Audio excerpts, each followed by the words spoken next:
do things for somebody else. These are all the good works. We are working out our salvation with fear and trembling. With fear and trembling? Should I be scared of God? Should I tremble in his presence? Well, that's very pagan, actually.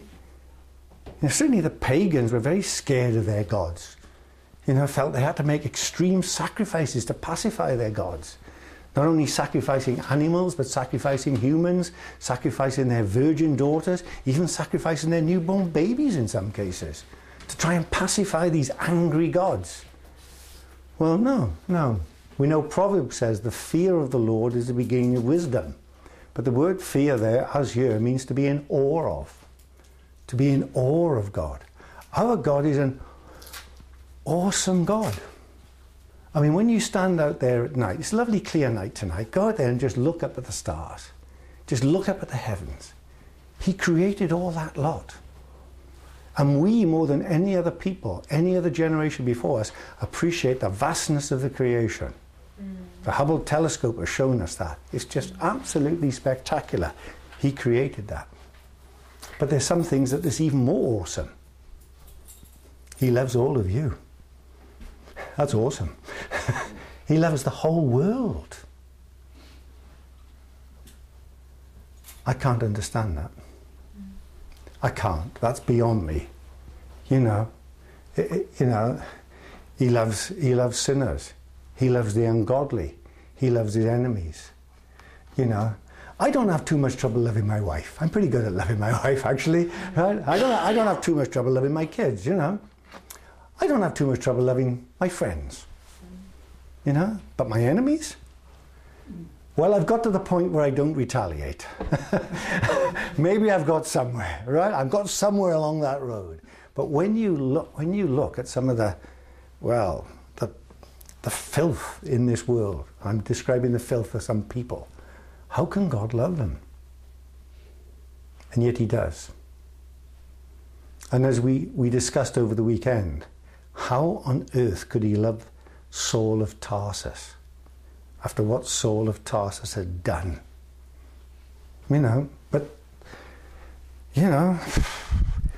We should be in awe of our God. And this fear and trembling is really an expression which we could translate, work out your salvation with awe and respect.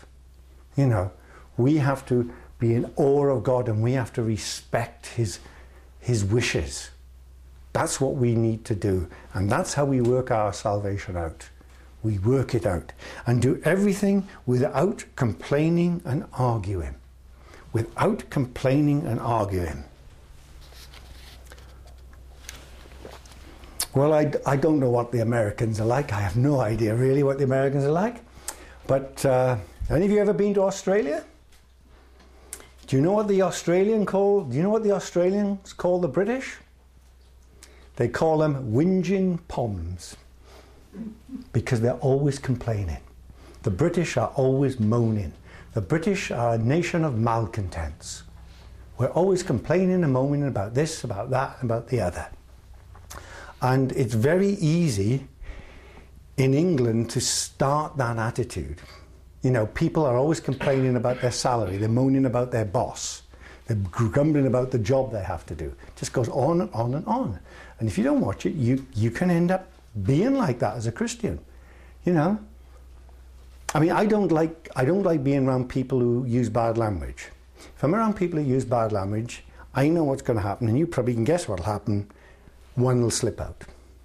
And I don't like being around people who are moaning and complaining all the time, because I know what's going to happen. I'll start moaning and complaining. Right? But it's a tremendous witness if you don't complain and argue.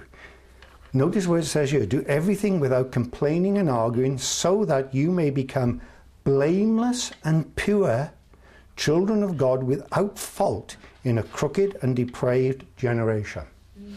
Just think of the power of that. We live in a crooked and depraved generation, don't we? If you think about the society that Paul moved in, if you think about particularly the eastern half of the Roman Empire, where he was born up and bred and where he did most of his work, There's quite a number of similarities between them and us. I mean, they were very philosophical, being, following the trade of the Greek philosophers. They're very highly educated, prized education. They were very much into sport and athletics. They were very much into sex. They were very much into binge drinking. The parallels are absolutely enormous. A very immoral society. I think they said about Roman women changed their husbands every time they changed their fashion, I think it was. Something like that. Once a year, was it? They tended, they were terrible. Marriage meant nothing. Absolutely not at all. These Philippians lived in a crooked and depraved society. So do we. And if we want to shine like stars, that's what he says here, in which you shine like stars. If you want to shine like stars in such a society, then two of the things you must not do is you must not complain and you must not argue. You must not complain and you must not argue. Don't complain, don't argue. And you'll shine like stars. You shine like stars in the universe as you hold out the word of life. And that's our main duty to the world in which we live. Our main duty to this crooked and depraved generation in which we live is to hold out the words of life. Hold out the Lord Jesus Christ to these people. And these people are much more likely to listen to us if we're not one of these whinging Poms, if we're not a moaner and a groaner, if we're not a complainer and an arguer. If we show them that we are content with our lot, then they're much more likely to listen to us. Now in verse 17 he goes on to say, but even if I am being poured out like a drink offering on the sacrifice and service coming from your faith, I am glad and rejoice with all of you. Now remember, Paul is in prison here now in Philippi, and he's been in prison for about 5 years. A couple of years in Caesarea Philippi, then he appealed to Caesar's court and he was chained to a soldier and sent off to Rome, and the ship got shipwrecked on Malta and he was there 3 months, and eventually he gets to Rome and he's under house arrest in Rome for 2 years, and this was written towards the end of the 2-year period, and it looks like he knows now that his case is coming up before Caesar's court. He may even have a date for it. We don't know. And he was pretty hopeful, if you read other parts of the letter, that in fact he would be freed, that the Caesar's court would decide there's no case, let him go. But there's always this hint that he wasn't quite certain, because you can never be quite sure. Because the Caesar quite often didn't sit in on those cases. He just left it to the Senate. They just dealt with it. Some of the Caesars, more than others, got involved. Claudius often liked to sit in on interesting cases. He always wanted to know what was coming up, and he would sit in on certain of them. You had others, like the Caesar who was around at this time, like Caesar Nero, who would just, if he had nothing else to do, would breeze in and just would say, well, cut his head off. And that would be it, and walk out. Wouldn't even bother to listen to the case.